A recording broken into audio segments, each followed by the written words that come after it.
Les acteurs politiques et partenaires au développement dans le processus de réconciliation nationale, la question préoccupe la commission provisoire de réflexion sur la réconciliation. Des discussions se poursuivent à Conakry. La ville de Conakry s'éloigne de plus en plus d'obscurité. La desserte en courant domestique s'est fortement améliorée. Les habitants magnifient les œuvres du chef de l'État. Le sport, le candidat à la vice-présidence de la Fédération guinéenne de football multiplie les contacts à l'étranger. La préoccupation de Amadou Yabi est comment élever le niveau du football guinéen. Conakry, 23 juillet 2015. Bonsoir, merci de votre attention. Le président de la République a officiellement inauguré le siège de la Cour constitutionnelle à Conakry. C'est un immeuble R+10 construit en 2 mois seulement. Au même moment, le président de la Cour constitutionnelle a été installé. La cérémonie a mobilisé plusieurs personnalités du pays et des partenaires au développement. Sanassi Keita, reportage. Le siège de la Cour constitutionnelle, blotti au quartier Al-Mamia, dans la commune de Kaloum, inauguré ce jeudi 23 juillet 2015. Une inauguration qui marque l'installation des membres de cette plus grande instance judiciaire du pays. Dans son allocution, le président de cette jeune instance juridique du pays a dit, je cite, « Je sollicite de Dieu qu'il inspire et oriente ensuite tous les actes que mes pairs de la Cour constitutionnelle et moi-même auront à prendre de la part du peuple, au nom du peuple et pour le peuple. » Si les choses sont ainsi faites que le chef est prédisposé à se soumettre à moins pourvu, à moins grand et moins fort que lui, alors le chef est un bon chef.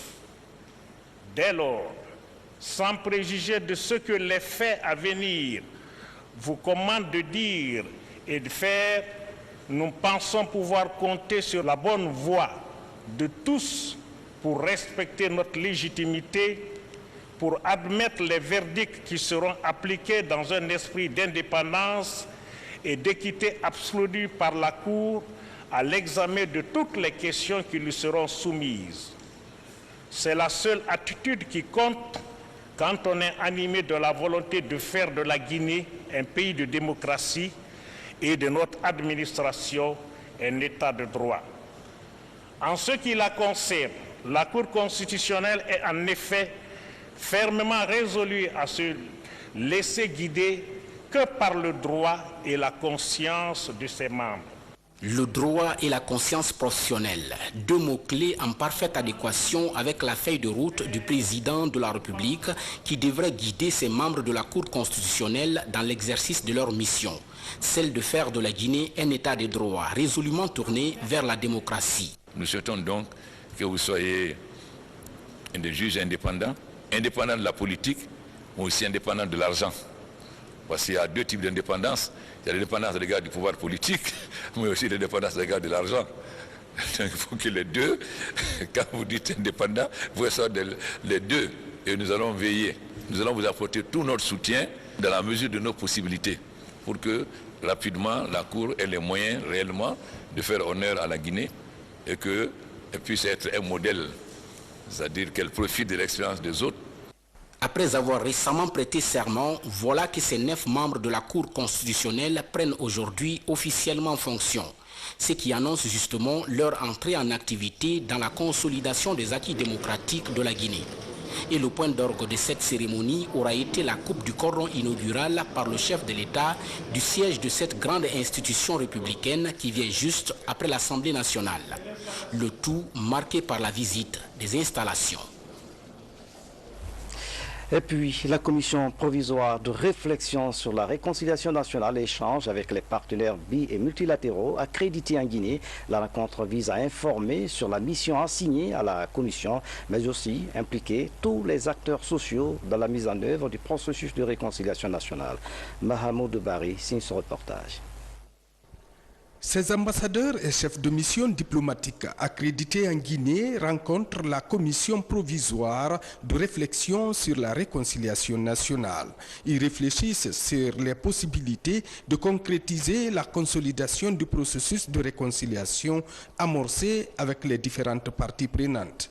L'objectif de ces sessions d'information est de vous exposer notre vision de la mission que nous a confiée le chef de l'État et les enjeux du processus de réconciliation nationale, afin que de nos échanges, vos contributions, dont nous ne doutons pas de la qualité et de la pertinence, continuent de nous permettre d'avancer dans le cadre de la réflexion sur les mécanismes susceptibles de favoriser la réconciliation nationale entre les Guinéennes et les Guinéens. Cette session est dédiée à la promotion des appuis techniques et financiers que devraient apporter ses partenaires bi- et multilatéraux dans la mise en œuvre du processus de réconciliation en Guinée. Le système des Nations Unies est là. Il y a un engagement par la lettre d'engagement que nous avons signée avec le gouvernement pour accompagner le processus de réconciliation nationale en Guinée. Je suis là pour, en tant que membre de la commission, de la communauté des partenaires, pour comprendre le travail de la commission et en même temps voir ce que nous avons comme contribution dans le processus, mais également comprendre là où il y a encore moyen d'appuyer la commission pour qu'elle puisse bien mener son travail. Le PNUD, le PVF, l'UNICEF et le Haut Commissariat des Nations Unies aux droits de l'homme accompagnent le processus, d'où la satisfaction des membres de la commission provisoire de réflexion sur la réconciliation nationale. Quand on a été financé et appuyé par les organisations internationales, il faut associer les ambassadeurs. Il y a des pays qui sont passés dans la réconciliation et les ambassadeurs sont assistés beaucoup de pays dans ce cadre pour les informer. Ils vont nous donner, ils vont nous appuyer techniquement comment nous arriverons à la réelle réconciliation pour que la paix règne dans notre pays. Ces consultations devront faciliter le diagnostic pour identifier l'ensemble des préoccupations sur le terrain.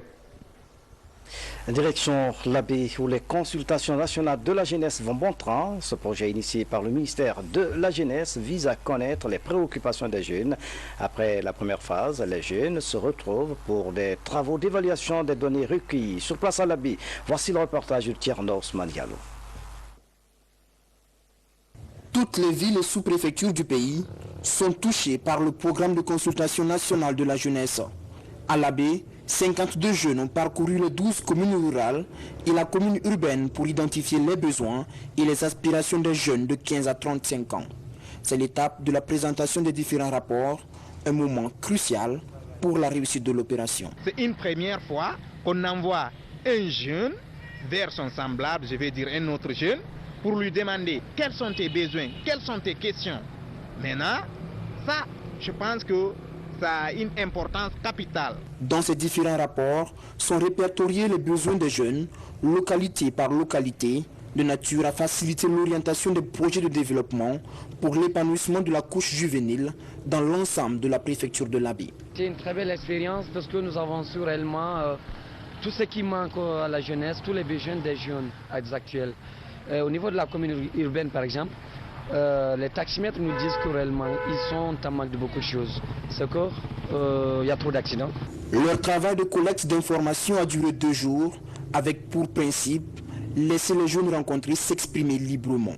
Les résultats de leurs investigations vont être harmonisés, une première qui suscite beaucoup d'attention. Monsieur le Président de la République, depuis son arrivée au pouvoir en 2010-11, il ne parle que de la jeunesse, il ne parle que du développement de la jeunesse, il ne parle que de l'avenir de la jeunesse, il ne parle que du soutien à apporter à la jeunesse. C'est pourquoi cette belle initiative est venue, donner la parole aux jeunes, à ceux qu'eux-mêmes exposent leurs propres problèmes. Au même moment, cet exercice a lieu dans d'autres préfectures de la région. Vendredi prochain, s'ouvrira la plénière régionale qui va réunir les 5 commissaires nationaux des 5 préfectures de la région administrative de l'Abbé pour élaborer un document à dimension régionale. Et puis l'autre temps fort de cette édition, le ministre de la Communication, Alocene Makanera Kake, a visité ce matin le chantier du centre de diffusion et de station terrienne de la RTG Coloma. Les travaux sont financés par la Chine avec l'appui du gouvernement guinéen. En plus de ces travaux, la RTG Coloma sera rénovée et rééquipée. La réalisation de ces infrastructures va améliorer la qualité des émissions. Abdul Karim Kamara, reportage. En l'espace de 6 mois, cette équipe de techniciens chinois a érigé ce pylône de 120 mètres de hauteur à Coloma. C'est un centre de diffusion par satellite et par les émetteurs. Un projet qui donnera à coup sûr une grande portée aux émissions radio-télé. C'est aussi la rénovation de tous les studios de Coloma ainsi que la climatisation, les quarts de reportage et l'énergie. Les 6 mois peut-être, ça trouve que tout est fini. Mais ils s'attendent à une visite du gouvernement chinois pour une réception partielle. Donc après ça, là, tout sera corrigé et ils vont se remettre encore à l'œuvre pour que le délai imparti soit respecté. Je dirais aux téléspectateurs de garder patience et que bientôt ils seront servis d'une bonne image et tout sera en numérique. Avec ce passage-là, je pense qu'ils seront satisfaits de la RTG. Techniquement, je crois qu'ils n'auront plus ces micro-coupures et tout sera continuel. Et nous allons être sur les backups, on va être sur les serveurs. Et je crois même que dans la longue, ce sera 24 heures sur 24, la télé guinéenne va travailler. Cette station terrienne prévoit 3 émetteurs, dont un pour la radio. 16 antennes seront fixées au pylône, 4 de chaque côté. Le tout assorti du passage de l'analogie au numérique. Une ambition du président de la République afin que la RTG ait une large couverture. La coopération entre la Guinée et la Chine est fondée sur le pragmatisme et le réalisme.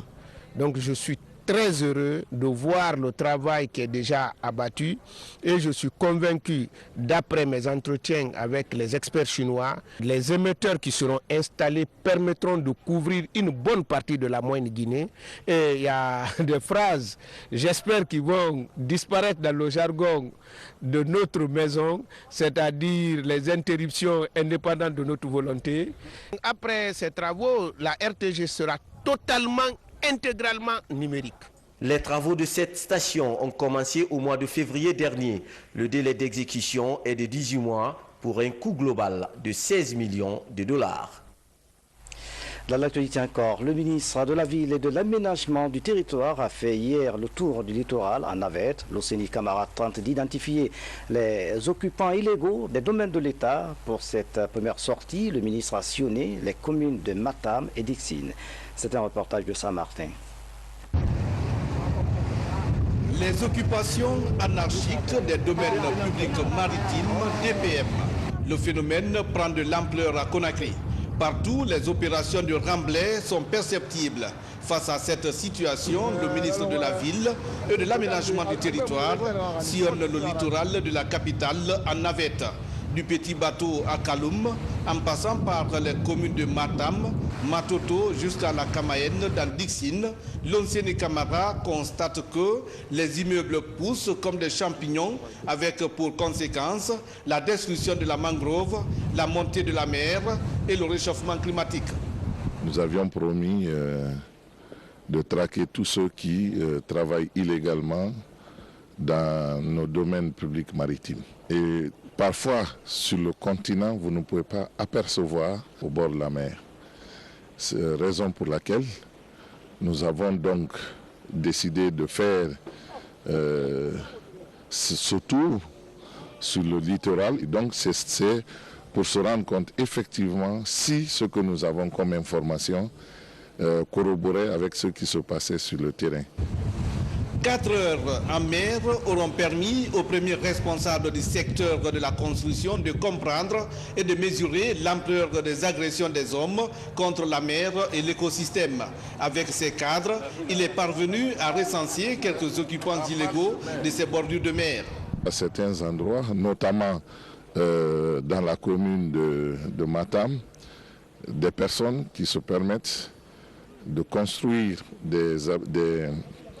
des immeubles sur pilotis en avançant dans la mer. c'est très dangereux pour l'écosystème marin. Et c'est pourquoi nous allons encore passer un deuxième communiqué à l'attention de tous ceux qui font des travaux le long de notre côte maritime, d'arrêter et de s'adresser au département de l'urbanisme et de l'habitat en vue de discuter techniquement et d'avoir les autorisations nécessaires s'il le faut avant de pouvoir poursuivre ces travaux. Le ministre de la Ville se propose de rencontrer les occupants de ces DPM pour discuter de l'authenticité de leurs documents pour ceux qui en ont. Pour réussir le pari de récupération du littoral de Conakry, il souhaite l'accompagnement des départements associés et l'implication des responsables locaux dans la sensibilisation des populations sur la nécessité de préserver ces bordures de mer et l'écosystème. Je vous le disais en titre, l'amélioration de la desserte en courant électrique suscite une réelle satisfaction chez les populations grâce aux efforts du chef de l'État. La capitale sort de plusieurs années d'obscurité, mais à côté, il faut combattre certaines mauvaises habitudes liées à la gestion du courant domestique. Les ampoules qui restent allumées toute la journée inquiètent l'électricité de Guinée. Guinée Yansali fait le constat. Nous sommes dans le quartier Concasseur, il est 13 h. Ici, les habitants ne comptent plus les jours. Ils ont toujours le courant. Une desserte électrique continue qui vient bousculer les habitudes et permettre à ces citoyens de jouir des avantages de Caleta. Premier souci, le manque de mesures pour éviter, dit-on, de gaspiller l'énergie. Ce qu'on voit actuellement dans les quartiers est mauvais. Laisser les ampoules allumées, ça joue sur l'économie du pays. On ne voit pas ça dans les autres pays.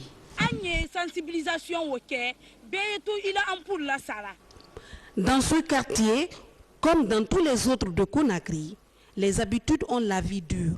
Beaucoup de citoyens n'ont pas encore la culture de l'économie électrique. Les ampoules restent allumées et tous les appareils électroménagers constamment branchés. À la direction générale de la Société Électricité de Guinée, cette situation dérange. Il n'y avait pas de courant et que c'est EDG qui était l'interrupteur chez la clientèle. Nous souhaitons que vous nous aidiez à faire comprendre à l'ensemble de la clientèle qu'aujourd'hui, ils doivent eux-mêmes couper la lumière en sortant de chez eux, surtout dans la journée, n'allumer les lampes que lorsque c'est nécessaire.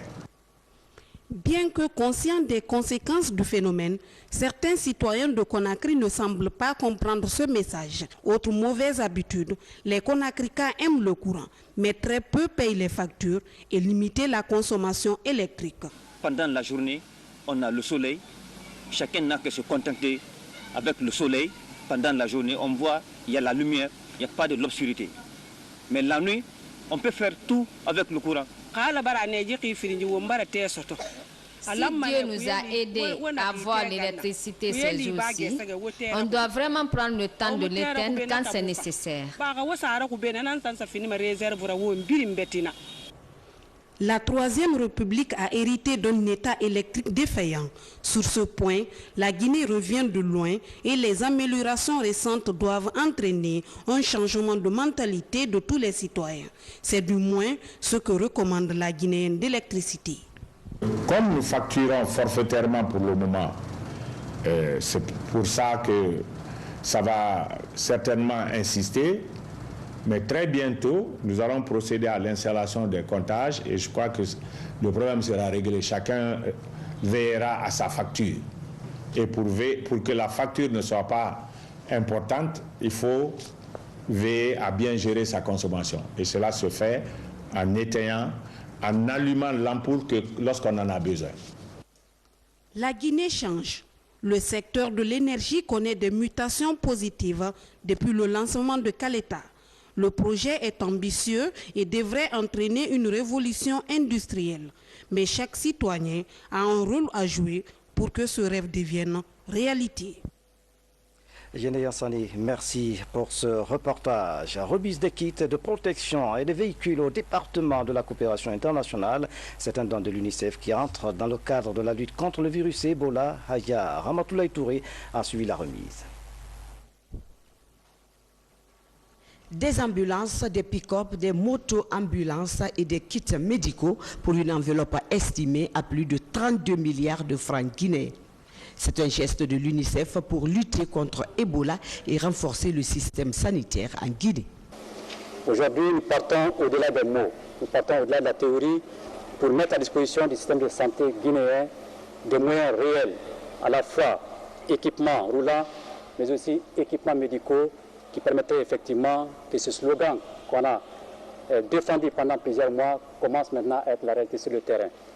L'UNICEF et les partenaires qui nous soutiennent dans cette œuvre souhaitent aussi voir les autres partenaires techniques et financiers de la santé suivre cet exemple. Le ministre de la Coopération internationale et le coordinateur national de lutte contre Ebola se sont réjouis de ce geste.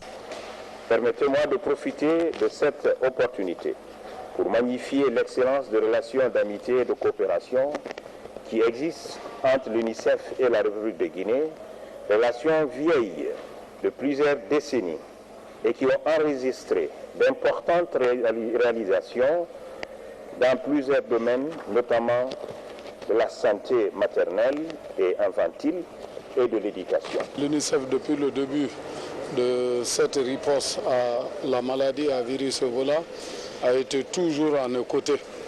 Et ils ont été toujours prêts à répondre à nos besoins qu'on exprime non seulement pour arrêter l'épidémie, mais aussi pour le renforcement de notre système de santé.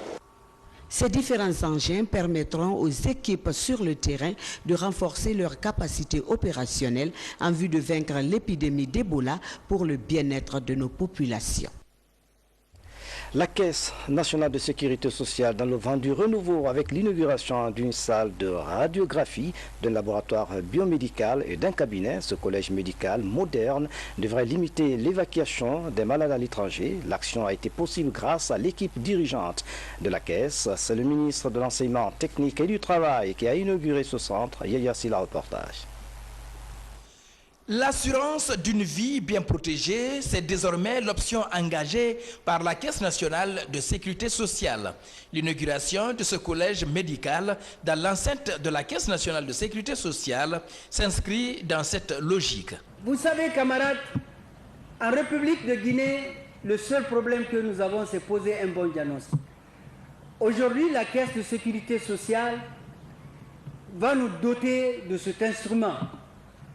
Une radiologie numérique qui n'existe nulle part en Afrique si ce n'est qu'en Afrique du Sud. Ce cabinet médical comprend un service d'imagerie médicale, un laboratoire d'analyse biomédicale, un service odontostomatologie et une ambulance. Pour la direction générale de la Caisse nationale de sécurité sociale et le ministre de l'Enseignement technique et de la formation professionnelle, ce résultat est à l'actif du président de la République. Le président de la République met des hommes parce qu'il sait qu'ils sont capables d'apporter quelque chose. Donc, quelque part, il est celui qui est responsable de ce qui arrive aujourd'hui. Mais c'est parce que Malik Sankon, Mamadou Mansaré, le personnel de la Caisse nationale de sécurité sociale, les membres du conseil d'administration ont su saisir cette opportunité et faire fructifier la chance qui leur a été donnée de changer la Guinée. Le changement de la Guinée, c'est ça aussi. C'est faire de telle sorte que on évite ce que Mansaré vient d'appeler le tourisme médical. L'acte que nous posons aujourd'hui s'inscrit dans le document stratégique de l'institution, est une source d'espoir que notre vision de la Caisse nationale de sécurité sociale est possible et nous y croyons profondément malgré toutes les difficultés liées à la conjoncture économique. Avec le collège médical de la Caisse nationale de sécurité sociale, finit l'évacuation sanitaire à l'étranger. Des actions à encourager. Et puis la mutuelle financière des femmes africaines, l'institution de microfinance, fait du chemin en Guinée. La MOFA est un moyen de développement de la couche féminine soutenu par le chef de l'État. La MOFA Ratoma, installée à Kipé, sera officiellement inaugurée le lundi prochain ici à Conakry.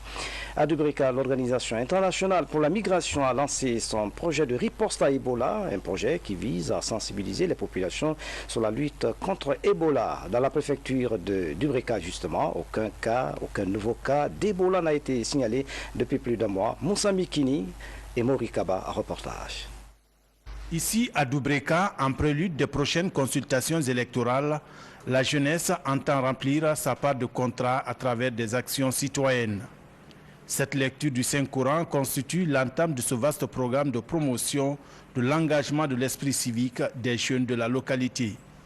Je suis animé d'un souci majeur, celui de faire cette action une alternative permettant aux jeunes de mieux exprimer leur volonté citoyenne dans le domaine précis, de contribuer à la réconciliation nationale par la sensibilisation, ce qui nous permettra de contribuer au maintien de la paix et de la quiétude sociale en Guinée. Nous avons fait des prières pour que la Guinée soit vraiment indemne, pour bouter hors de la Guinée cette maladie maudite à virus Ebola.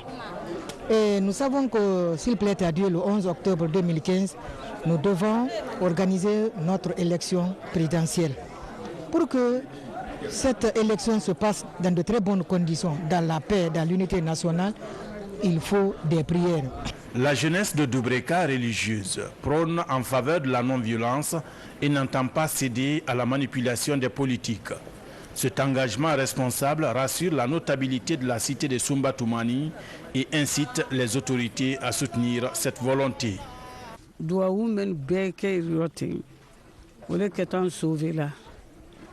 Parce que ce sont ces bénédictions qui contribueront positivement à l'éradication du virus Ebola.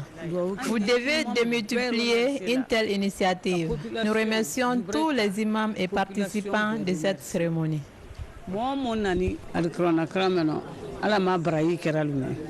Cet événement intervient dans un contexte où la Guinée n'est pas loin de la zone verte d'Ebola.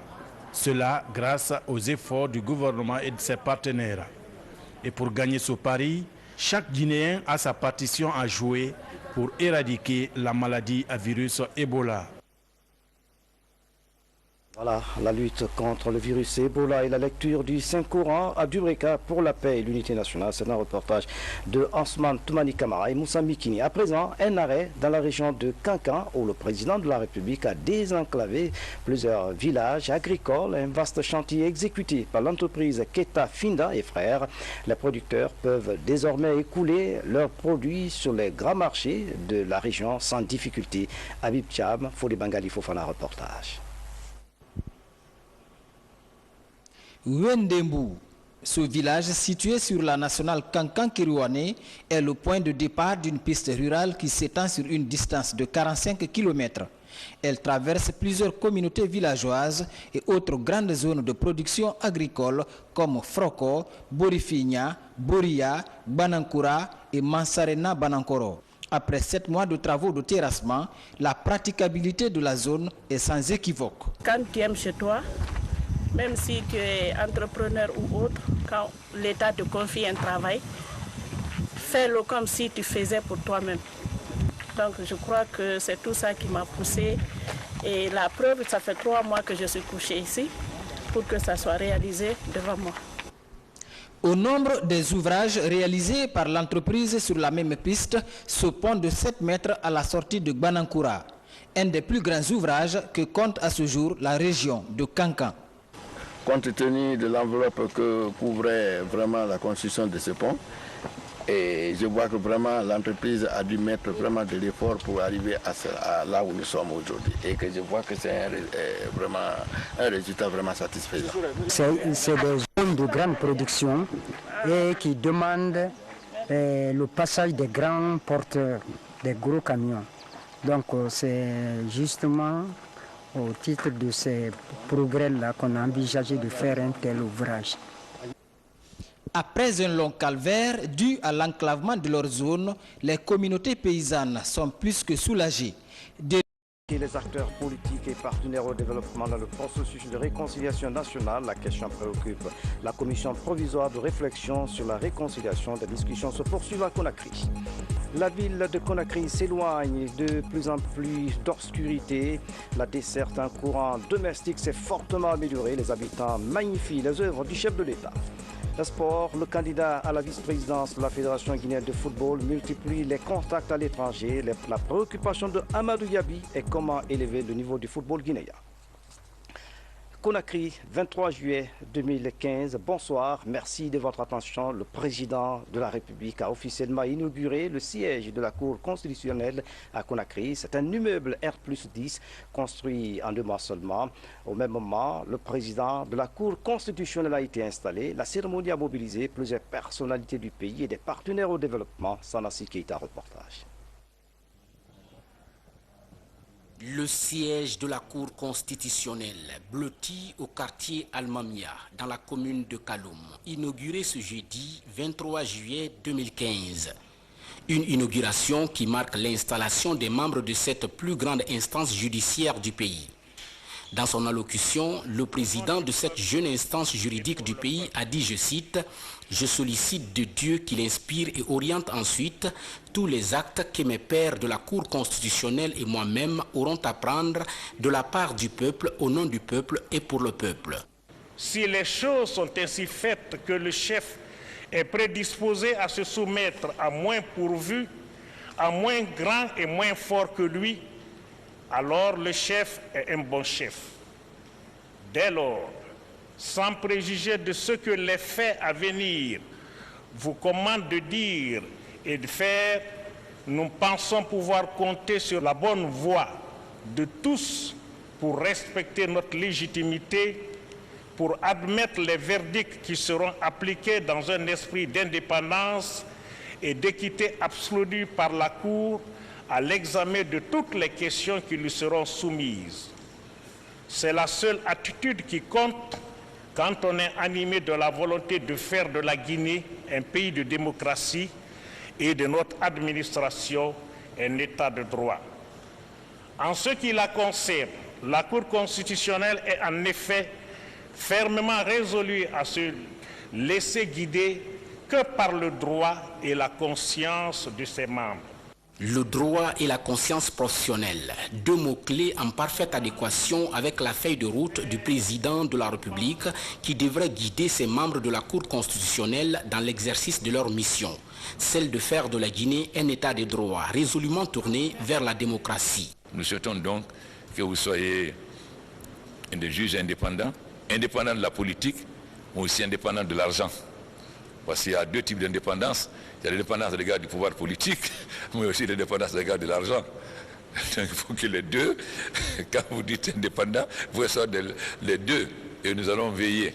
Nous allons vous apporter tout notre soutien dans la mesure de nos possibilités pour que rapidement la Cour ait les moyens réellement de faire honneur à la Guinée et qu'elle puisse être un modèle, c'est-à-dire qu'elle profite de l'expérience des autres.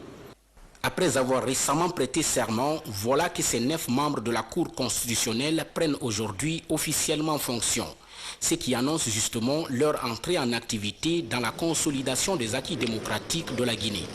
Et le point d'orgue de cette cérémonie aura été la coupe du cordon inaugural par le chef de l'État du siège de cette grande institution républicaine qui vient juste après l'Assemblée nationale. Le tout marqué par la visite des installations. Et puis, la commission provisoire de réflexion sur la réconciliation nationale et échange avec les partenaires bi- et multilatéraux accrédités en Guinée. La rencontre vise à informer sur la mission assignée à la commission, mais aussi impliquer tous les acteurs sociaux dans la mise en œuvre du processus de réconciliation nationale. Mahamoud Bari signe ce reportage. Ces ambassadeurs et chefs de mission diplomatique accrédités en Guinée rencontrent la commission provisoire de réflexion sur la réconciliation nationale. Ils réfléchissent sur les possibilités de concrétiser la consolidation du processus de réconciliation amorcé avec les différentes parties prenantes. L'objectif de ces sessions d'information est de vous exposer notre vision de la mission que nous a confiée le chef de l'État et les enjeux du processus de réconciliation nationale, afin que de nos échanges, vos contributions à Koloma. C'est un centre de diffusion par satellite et par les émetteurs. Un projet qui donnera à coup sûr une grande portée aux émissions radio-télé. C'est aussi la rénovation de tous les studios de Koloma ainsi que la climatisation, les quarts de reportage et l'énergie. Les 6 mois peut-être, ça trouve que tout est fini. Mais ils s'attendent à une visite du gouvernement chinois pour une réception partielle. Donc c'est après ça, là, tout sera corrigé et ils vont se remettre encore à l'œuvre pour que le délai imparti soit respecté. Je dirais aux téléspectateurs de garder patience et que bientôt ils seront servis d'une bonne image et tout sera en numérique. Avec ce passage-là, je pense qu'ils seront satisfaits de la RTG. Techniquement, je crois qu'ils n'auront plus ces micro-coupures et tout sera continuel. Et nous allons être sur les backups, on va être sur les serveurs. Et je crois même que dans la longue, ce sera 24 heures sur 24, la télé guinéenne va travailler. Cette station terrienne prévoit 3 émetteurs, dont un pour la radio.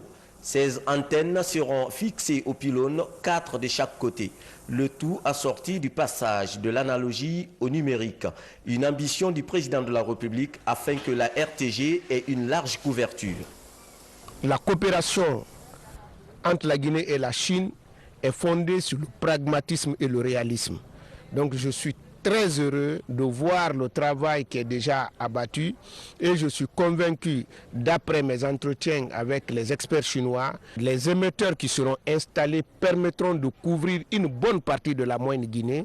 Et il y a des phrases, j'espère, qui vont disparaître dans le jargon de notre maison, c'est-à-dire les interruptions indépendantes de notre volonté.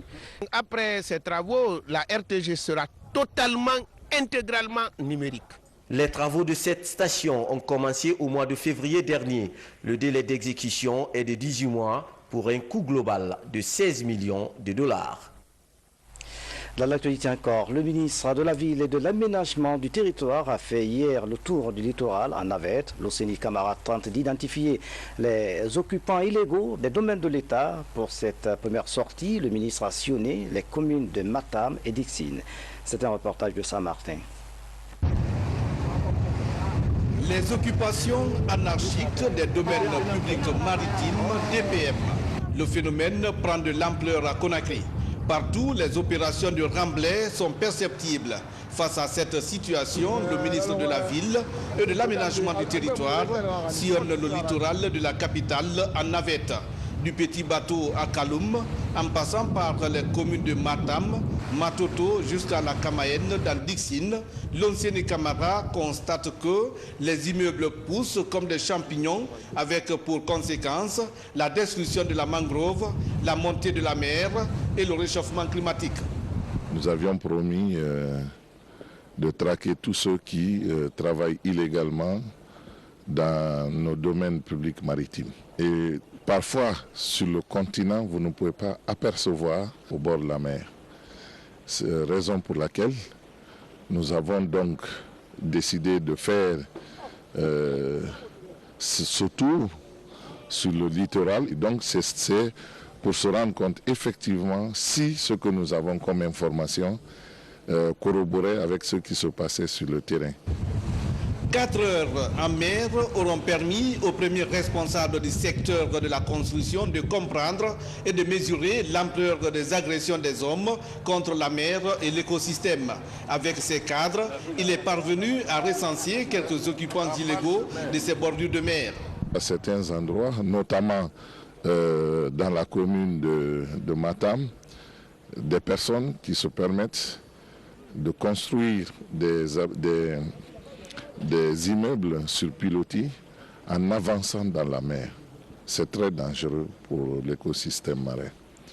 Et c'est pourquoi nous allons encore passer un deuxième communiqué à l'attention de tous ceux qui font des travaux le long de notre côte maritime d'arrêter et de s'adresser au département de l'urbanisme et de l'habitat en vue de discuter techniquement et d'avoir les autorisations nécessaires s'il le faut avant de pouvoir poursuivre ces travaux. Le ministre de la Ville se propose de rencontrer les occupants de ces DPM pour discuter de l'authenticité de leurs documents pour ceux qui en ont, pour réussir le pari de récupération du littoral de Conakry. Et le coordinateur national de lutte contre Ebola se sont réjouis de ce geste.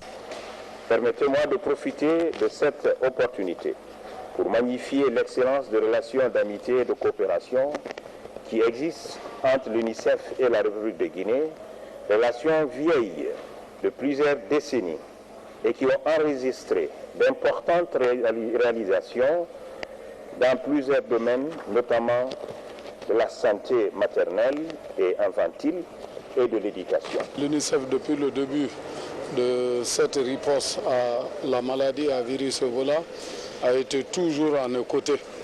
Et ils ont été toujours prêts à répondre à nos besoins qu'on exprime non seulement pour arrêter l'épidémie, mais aussi pour le renforcement de notre système de santé. Ces différents engins permettront aux équipes sur le terrain de renforcer leurs capacités opérationnelles en vue de vaincre l'épidémie d'Ebola pour le bien-être de nos populations. La Caisse nationale de sécurité sociale dans le vent du renouveau avec l'inauguration d'une salle de radiographie, d'un laboratoire biomédical et d'un cabinet. Ce collège médical moderne devrait limiter l'évacuation des malades à l'étranger. L'action a été possible grâce à l'équipe dirigeante de la Caisse. C'est le ministre de l'Enseignement technique et du Travail qui a inauguré ce centre. Yaya Silla, reportage. L'assurance d'une vie bien protégée, c'est désormais l'option engagée par la Caisse nationale de sécurité sociale. L'inauguration de ce collège médical dans l'enceinte de la Caisse nationale de sécurité sociale s'inscrit dans cette logique. Vous savez, camarades, en République de Guinée, le seul problème que nous avons, c'est poser un bon diagnostic. Aujourd'hui, la Caisse de sécurité sociale va nous doter de cet instrument. Une radiologie numérique qui n'existe nulle part en Afrique si ce n'est qu'en Afrique du Sud. Ce cabinet médical comprend un service d'imagerie médicale, un laboratoire d'analyse biomédicale, un service odontostomatologie et une ambulance. Pour la Direction générale de la Caisse nationale de sécurité sociale et le ministre de l'Enseignement technique et de la formation professionnelle, ce résultat est à l'actif du président de la République. Le président de la République met des hommes parce qu'il sait qu'ils sont capables d'apporter quelque chose. Donc, quelque part, il est celui qui est responsable de ce qui arrive aujourd'hui. Mais c'est parce que Malik Sankon, Mamadou Mansaré, le personnel de la Caisse nationale de sécurité sociale, les membres du conseil d'administration ont su saisir cette opportunité et faire fructifier la chance qui leur a été donnée de changer la Guinée. Le changement de la Guinée, c'est ça aussi.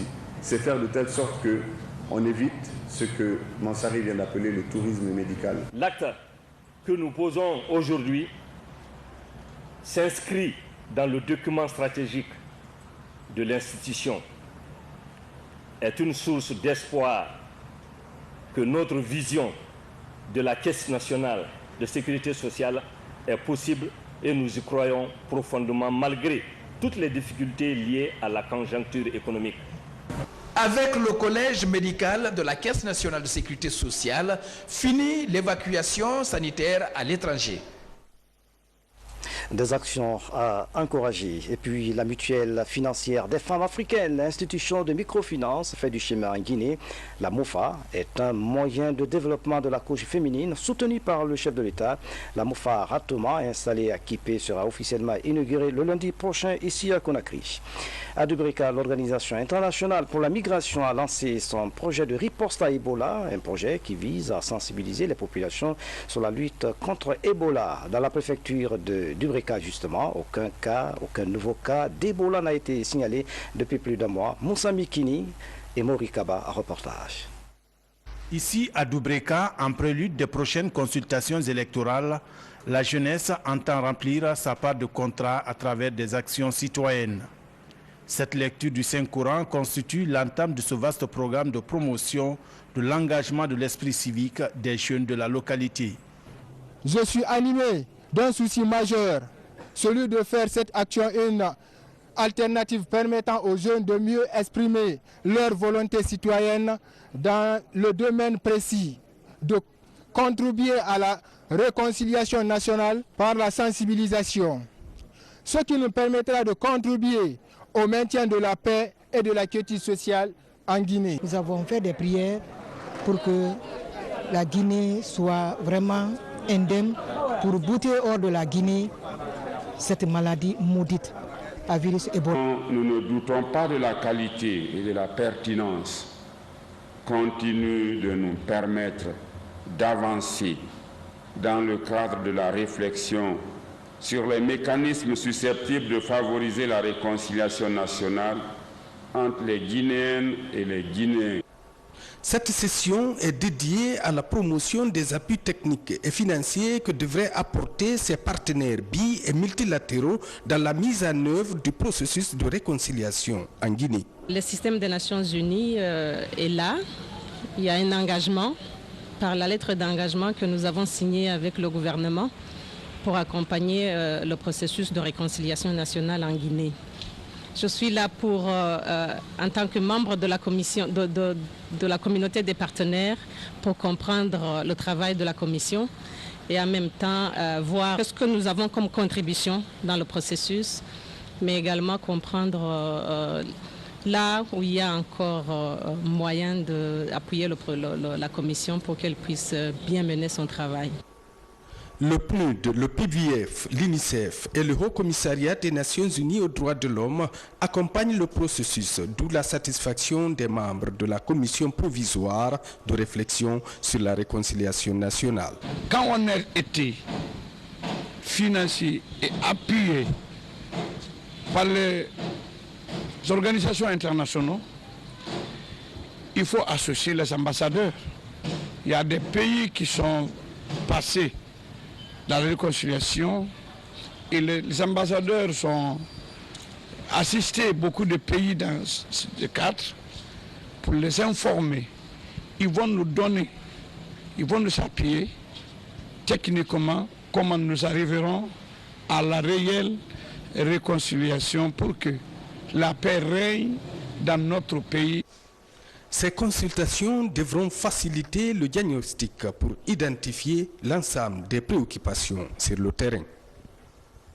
Direction l'Abbé, où les consultations nationales de la jeunesse vont bon train. Ce projet initié par le ministère de la Jeunesse vise à connaître les préoccupations des jeunes. Après la première phase, les jeunes se retrouvent pour des travaux d'évaluation des données recueillies. Sur place à l'Abbé, voici le reportage de Tierno Ousmane Diallo. Toutes les villes et sous-préfectures du pays sont touchées par le programme de consultation nationale de la jeunesse. À l'Abbé, 52 jeunes ont parcouru les 12 communes rurales et la commune urbaine pour identifier les besoins et les aspirations des jeunes de 15 à 35 ans. C'est l'étape de la présentation des différents rapports, un moment crucial pour la réussite de l'opération. C'est une première fois qu'on envoie un jeune vers son semblable, je vais dire un autre jeune, pour lui demander quels sont tes besoins, quelles sont tes questions. Maintenant, ça, je pense que ça a une importance capitale. Dans ces différents rapports sont répertoriés les besoins des jeunes, localité par localité, de nature à faciliter l'orientation des projets de développement pour l'épanouissement de la couche juvénile dans l'ensemble de la préfecture de l'Abbé. C'est une très belle expérience parce que nous avons su réellement tout ce qui manque à la jeunesse, tous les besoins des jeunes actuels.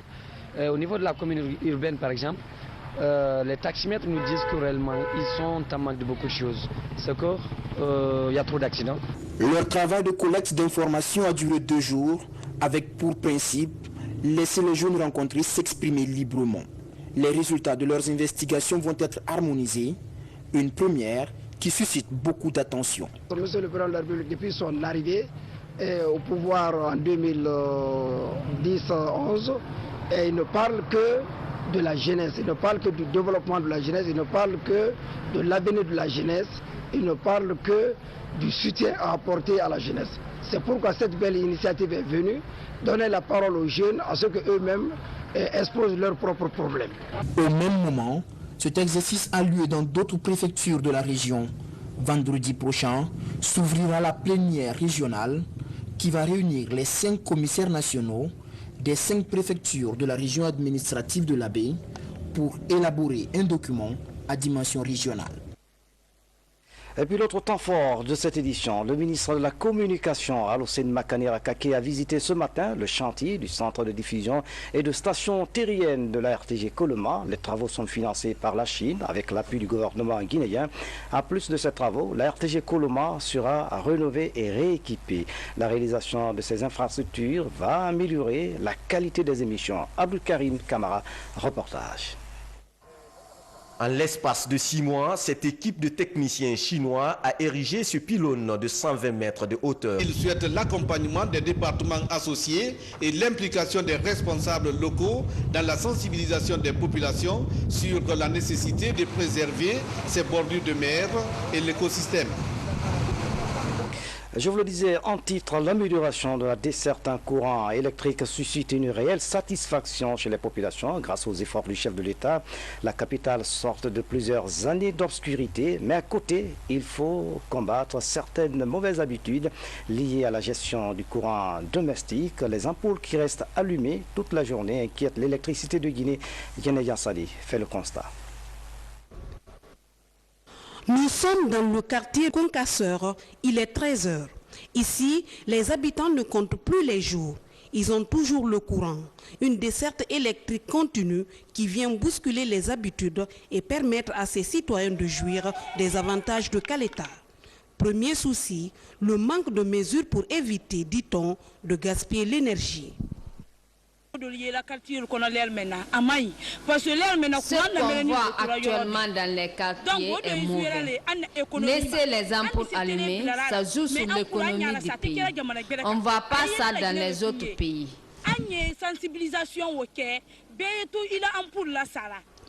Dans ce quartier, comme dans tous les autres de Conakry, les habitudes ont la vie dure.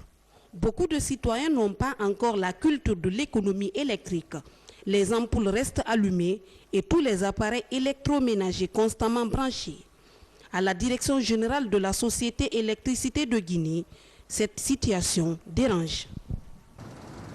Il n'y avait pas de courant et que c'est EDG qui était l'interrupteur chez la clientèle. Nous souhaitons que vous nous aidiez à faire comprendre à l'ensemble de la clientèle qu'aujourd'hui, ils doivent eux-mêmes couper la lumière en sortant de chez eux, surtout dans la journée, n'allumer les lampes que lorsque c'est nécessaire. Bien que conscients des conséquences du phénomène, certains citoyens de Conakry ne semblent pas comprendre ce message. Autre mauvaise habitude, les Conakrycains aiment le courant, mais très peu payent les factures et limitent la consommation électrique. Pendant la journée, on a le soleil. Chacun n'a que se contenter avec le soleil. Pendant la journée, on voit, il y a la lumière, il n'y a pas de l'obscurité. Mais la nuit, on peut faire tout avec le courant. Si Dieu nous a aidés à avoir l'électricité ces jours-ci, on doit vraiment prendre le temps de l'éteindre quand c'est nécessaire. La Troisième République a hérité d'un État électrique défaillant. Sur ce point, la Guinée revient de loin et les améliorations récentes doivent entraîner un changement de mentalité de tous les citoyens. C'est du moins ce que recommande la Guinéenne d'électricité. Comme nous facturons forfaitairement pour le moment, c'est pour ça que ça va certainement insister. Mais très bientôt, nous allons procéder à l'installation des comptages et je crois que le problème sera réglé. Chacun veillera à sa facture. Et pour que la facture ne soit pas importante, il faut veiller à bien gérer sa consommation. Et cela se fait en éteignant, en allumant l'ampoule lorsqu'on en a besoin. La Guinée change. Le secteur de l'énergie connaît des mutations positives depuis le lancement de Caleta. Le projet est ambitieux et devrait entraîner une révolution industrielle. Mais chaque citoyen a un rôle à jouer pour que ce rêve devienne réalité. Yéné Yassani, merci pour ce reportage. Remise des kits de protection et des véhicules au département de la coopération internationale. C'est un don de l'UNICEF qui entre dans le cadre de la lutte contre le virus Ebola. Haya Ramatoulaye Touré a suivi la remise. Des ambulances, des pick-up, des motos-ambulances et des kits médicaux pour une enveloppe estimée à plus de 32 milliards de francs guinéens. C'est un geste de l'UNICEF pour lutter contre Ebola et renforcer le système sanitaire en Guinée. Aujourd'hui, nous partons au-delà des mots, nous partons au-delà de la théorie pour mettre à disposition du système de santé guinéen des moyens réels, à la fois équipements roulants, mais aussi équipements médicaux qui permettaient effectivement que ce slogan qu'on a défendu pendant plusieurs mois commence maintenant à être la réalité sur le terrain. L'UNICEF et les partenaires qui nous soutiennent dans cette œuvre souhaitent aussi voir les autres partenaires techniques et financiers de la santé suivre cet exemple. Le ministre de la Coopération internationale